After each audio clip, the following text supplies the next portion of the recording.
মুসলমানদের মাঝে এমন একটা পরিস্থিতি তৈরি হয়েছে, এখন জিহাদের আলোচনা না হইতে হইতে এখন সবার মাঝে জিহাদ মানি ইন্নালিল্লাহ। অথচ 13 বছর সন্ত্রাসগিরি সহ্য করলো মুসলমানরা। 13 বছর আবু জাহেল সন্ত্রাসগিরি করছে, উতবা সাহেবারা।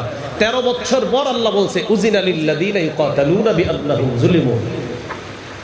এই জন্য দেখবেন অনেক সুশীলরা মদিনার 10 বছরের জিন্দেগি আমাদেরকে শোনায়। সুশীলরা মাদানী 10 বছর এটা বলে নবী কি কাজটা ঠিক করছে, কিন্তু আপনি বলবেন প্রিয় সুশীল আগের 13 বছরটাও বলেন।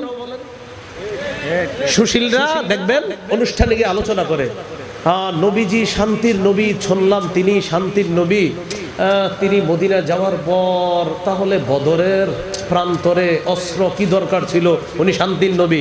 মানে কৌশলে 10 বছরের মদিনা জিন্দিগি আলোচনা করে বুঝাইতে চায় মুসলমানরা যুদ্ধ করে অস্ত্র ধারণ করে। শুধু আপনি বলবেন প্রিয় সুশীল আপনি আগের 13 বছরটা বলেন, বলার পর 10 বছর বলবেন। আগের 13 বছর বললে আপনার সুশীলগিরি থাকবে না। এই হলো সমস্যা।